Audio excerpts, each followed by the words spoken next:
Hai teman-teman semua. Sebelumnya aku mau ngucapin terima kasih buat teman-teman yang udah nonton vlog-vlog aku sebelumnya dan balik lagi untuk nonton vlog kali ini. Dan selamat datang buat teman-teman yang barusan mampir kali ini. Selamat menyaksikan, mudah-mudahan bermanfaat ya. Kali ini aku mau nyeritain pengalaman aku berobat di Canberra.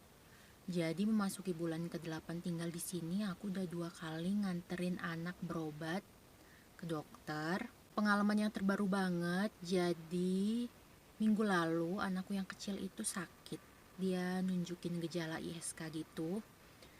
Dan mulai sakitnya itu pas mau weekend banget, jadi ke dokternya tertunda sampai nunggu weekday berikutnya, yaitu hari Senin.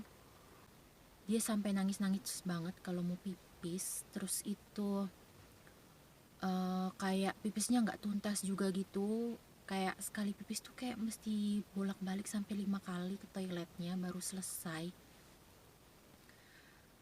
Karena ngelihat dia menderita banget, terus aku juga menderita karena mesti bolak-balik nganterin ke toilet, apalagi kalau pas mau tidur malam gitu kan ya, itu menderita banget deh itu. Dianya juga sampai nggak bisa enak tidurnya karena takut kebelet.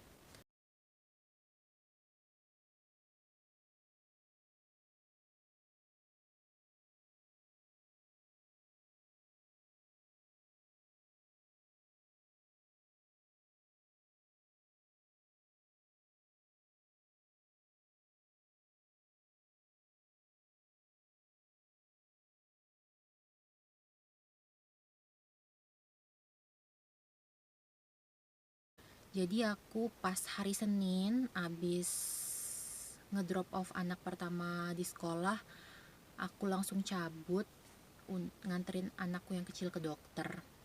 Jadi kemarin aku langsung ke community health center. Aku pikir itu kayak puskesmas gitu ya, ternyata enggak dong. Jadi aku nyampe ke sana tuh ditolak karena dia bilang dia nggak punya pediatrician di situ, dan aku juga nggak booking dulu, jadi aku ditolak di sana dan disuruh ke GP. Begitu disuruh ke GP, aku langsung kepikiran untuk coba ke klinik kampusnya suamiku karena katanya di sana bisa gratis. Nah, karena aku belum tahu caranya, jadi aku nge-WA seniorku yang udah tinggal lebih lama di Canberra ini, dan aku dikasih tahu cara bookingnya lewat website. Pas aku mau coba booking, ternyata GP di sana available-nya paling cepat 2 minggu lebih dari pas anakku sakit ini. Ya kali kan, anaknya udah teriak-teriak mulu kalau mau pipis mesti nunggu 2 minggu. Emang di sini kalau sakit tuh mesti dijadwal dulu, heran ya, bikin sewot. Terus aku kontak lagi seniorku ini, terus dikasih tahu bahwa kalau mau berobat ke dokter di sini tuh emang begitu karena nakesnya di sini sedikit. Jadi kayak kalau mau ke dokter itu mesti booking dari jauh-jauh hari. Dan kalaupun mau ke IGD, ke emergency gitu juga pasti bakal ditolak karena mereka maunya ngelayanin yang bener-bener urgent banget, mungkin kayak korban kecelakaan gitu kali ya. Terus aku disaranin untuk coba booking di GP yang lain aja. Jadi di sini tuh klinik-kliniknya itu udah terintegrasi gitu ya. Mungkin gak semua klinik, tapi di satu web yang aku coba buat bikin appointmentnya itu udah banyak pilihan klinik-klinik GP-nya. Jadi aku coba cari satu-satu kemarin dan untungnya ketemu satu GP yang dokternya masih available untuk di booking di hari yang sama. Jadi kemarin aku bookingnya jam 10-an untuk appointment jam 11-an, dan untungnya juga ketemu di GP yang dekat rumah. Jadi pas aku booking appointment di webnya itu, aku langsung diarahin untuk ngisi form gitu tentang identitas pasien, terus riwayat kesehatannya, ada alergi atau enggak, atau pernah operasi atau enggak, dan semacamnya itu. Dan juga langsung input emergency contact dan lain-lain gitu deh. Jadi dia kliniknya kecil ya, kayak puskesmas gitu deh di Indonesia. Jadi aku kemarin nyampainya lebih awal. Begitu aku masuk ke dalam, aku bilang ke resepsionisnya udah booking untuk jam 11 dan disuruh nunggu. Setelah nunggu beberapa menit, sekitar jam 11 lewat 10 gitu, aku dipanggil. Yang manggil itu dokternya langsung. Jadi di sini agak beda gitu ya sama di Indo, ya sepengalaman aku di Indo sih. Jadi kemarin itu dokternya sendirian doang, nggak ada nurse-nya. Dan layout ruangan dokternya itu juga agak beda gitu ya. Kalau di Indo itu biasanya aku dulu dokter itu mejanya, dokter itu duduknya berhadap-hadapan sama pasiennya. Nah kalau di sini tuh layoutnya kurang lebih kayak gambar ini nih. Dan kemarin juga dokternya itu nggak pakai jas putih kayak di Indonesia, dan nggak ngalung-ngalungin stetoskop, bahkan nggak pakai stetoskop sama sekali sih. Ngobrol-ngobrol-ngobrol, akhirnya anakku disuruh tes urin. Jadi kemarin aku tungguin aja sampai anakku mau pipis di GP-nya itu. Aku gelonggongin, aku kasih minum banyak sambil aku kasih nonton YouTube supaya dia anteng dan supaya cepet pipis. Sebenarnya dokternya bilang urinnya bisa nanti aja dan bisa dites di lab mana aja. Cuma aku malas ribet lagi ya, nanti mesti, maksudnya aku nggak ngerti sistem di sini. Ntar kalau mesti booking segala macam lagi aku udah pusing. Makanya aku tungguin aja. Akhirnya setelah nunggu 30 menitan, akhirnya anakku pipis, urinnya udah dapet. Terus aku ketemu sama dokternya lagi. Kata dokternya ini hasilnya akan keluar dalam 1-2 hari. Nanti kalau hasilnya oke semua, aku bakal dikasih tahu. Dan kalau hasilnya juga ada infeksi, aku juga bakal dikabarin dan disuruh datang lagi ke GP itu untuk dapat medication.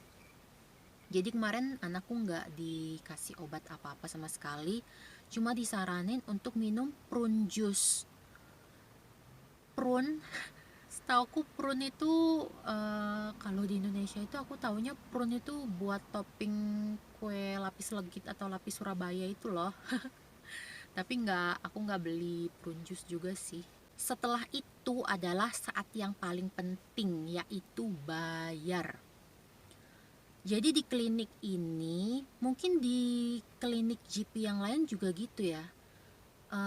Jadi daftar harganya itu udah ditempelin di resepsionisnya, udah kayak restoran aja kan. Jadi kemarin itu aku booking buat standard consultation yang up to 15 minutes. Jadi itu bayarnya adalah $95. Dan kemarin kan pakai tes urin ya, ternyata tes urinnya itu nggak nambah lagi dong. Ternyata mereka juga ada cancellation policy. Jadi kalau kita udah booking terus batal dan nggak ngabarin, itu ada biayanya $25. Ih wow, 250.000 Bo.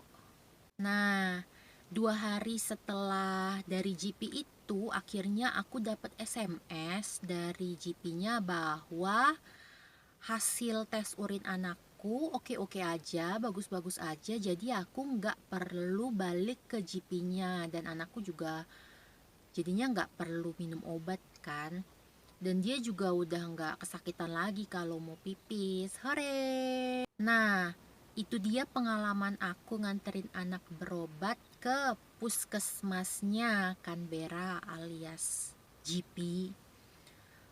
Gimana, mahal nggak? Kalau dibandingin sama puskesmas di Indonesia ya jauh banget ya. Cuma kalau dibandinginnya sama rumah sakit di Indonesia dengan kualitas pelayanan dan harganya kayaknya 11-12 lah ya. Beberapa bulan sebelumnya aku juga udah pernah nganterin anakku yang gede itu ke dokter gigi untuk cabut gigi. Jadi dia itu gigi susu sama gigi barunya itu tumbuhnya balapan. Jadi gigi susunya itu kan menghitam gitu ya. Terus di belakangnya tumbuh gigi barunya. Itu kan posisinya gawat banget ya, soalnya langsung kelihatan dari depan dan itu tuh bakal mengancam masa depannya. Awalnya aku bingung kan mesti gimana, jadi aku telepon-telepon nanya harga cabut gigi di klinik-klinik dental terdekat dan harganya wow banget dong. Jadi abis itu aku nanya ke seniorku yang udah back for good pengalaman ke dokter gigi sini. Terus dia nyaranin ke community health center itu yang aku kira puskesmas itu loh. Jadi katanya kalau ke dokter gigi di situ bayarnya sekali doang 70 sekian dolar. Nah nanti kedatangan berikutnya itu nggak usah bayar lagi. Itu kalau aku nggak salah nangkep ya. Jadi aku datang ke community health centernya itu, terus aku mau coba booking kan buat anakku cabut gigi. Dan ternyata dokter giginya itu available-nya 1 bulan dari hari aku datang itu. Ya mana mungkin lah ya 1 bulan, jangan-jangan itu giginya udah nggak bisa balik rata lagi nanti. Makanya kata suamiku, ya udah deh ke private dentist aja. Akhirnya aku booking di dokter gigi yang udah aku tanya-tanya sebelumnya. Itu aku booking di tempat dentist yang ngasih ancer-ancer harga paling murah. Kemarin dokter gigi yang nanganin anakku itu masih muda, cewek. Dan prosesnya itu cepet banget kemarin, kayaknya 30 menitan doang udah selesai. Jadi setelah aku booking untuk hari dan jamnya, aku datang di hari dan jam tersebut. Begitu datang ketemu resepsionis, aku disuruh ngisi formulirnya dulu ya tentang riwayat kesehatan bla bla blanya. Habis itu anakku masuk ke ruangan dokternya. Terus dokternya ngeliat giginya, ngobrol-ngobrol dulu ini giginya kenapa. Terus akhirnya dokternya ngeliat, terus di x-ray sama dokternya. Dan hasil x-ray-nya itu langsung keluar dalam 5 menit doang gitu, nggak nyampe 5 menit sih. Terus diliatin di komputernya kan, ini posisi giginya begini-begini, memang harus dicabut. Makanya langsung dicabut. Jadi dokternya itu ngolesin salep anestesi gitu. Aku kira saking canggihnya itu anestesinya pakai salep doang ya. Ternyata ya tetap disuntik juga dong. Dan pas disuntiknya itu anakku udah teriak sekencang-kencangnya, padahal itu kliniknya kecil banget, jadi suara dia kemana-mana. Untungnya lagi nggak ada pasien anak-anak saat itu ya, kalau nggak kan udah kabur tuh pasti. Nah selanjutnya adalah saat yang paling mendebarkan, yaitu bayar. Jadi kemarin aku habis 375 dolar buat cabut 1 gigi doang. Mungkin aku yang kurang update ya, Kayaknya kalau di Indonesia nggak nyampe segitu nggak sih? Setengahnya juga nggak nyampe nggak sih kalau buat cabut gigi doang?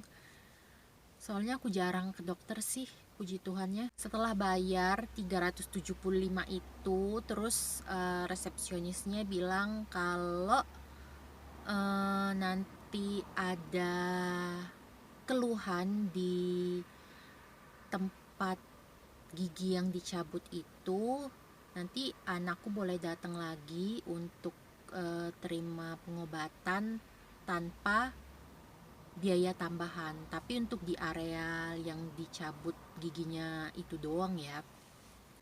Jadi waktu aku telepon resepsionisnya itu, dia udah nanya-nanya punya Medicare atau enggak, atau punya asuransi atau enggak. Dan pas ketemu sama akunya langsung, dia udah ngerti kali ya, nih orang baru di sini dan kayaknya nggak punya duit deh. Makanya cara dia ngasih penjelasan itu tuh menunjukkan bahwa dia berempati banget sih sama aku saat itu. Dan itu pelayanannya bagus banget sih di dental yang itu ya. Tapi harganya aduh, jangan, nggak mau diulang lagi. Nah, itu dia pengalaman aku nganterin berobat anak-anakku di sini. Doakan kita sekeluarga ya Om Tante, supaya kita selalu sehat, supaya nggak tekor bayar dokter di sini. Soalnya kalau di sini itu selain mahal, berobat itu mesti janjian dulu 2 minggu sampai 1 bulan sebelum hari H. Ya kali kan sakit mau janjian dulu. Aku bersyukur sih sebagai orang Indonesia yang bisa dapat akses pengobatan itu dengan lebih mudah daripada di sini. Jadi biar kata rumah sakitnya rame, ngantrinya lama, dijutekin sama nurse-nya, ya paling enggak pengobatan itu bisa kita dapetin segera mungkin, nggak kayak di sini. Lah di sini mau berobat mesti booking 2 minggu sampai 1 bulan sebelumnya. Mau berobat apa mau liburan? Terima kasih buat teman-teman yang udah nonton vlog aku, mudah-mudahan bermanfaat ya. Jangan lupa support aku supaya semangat untuk bikin vlog-vlog berikutnya dengan cara subscribe, like, dan komen. Feel free juga untuk kasih kritik dan saran. Sampai jumpa di vlog selanjutnya. Dadah!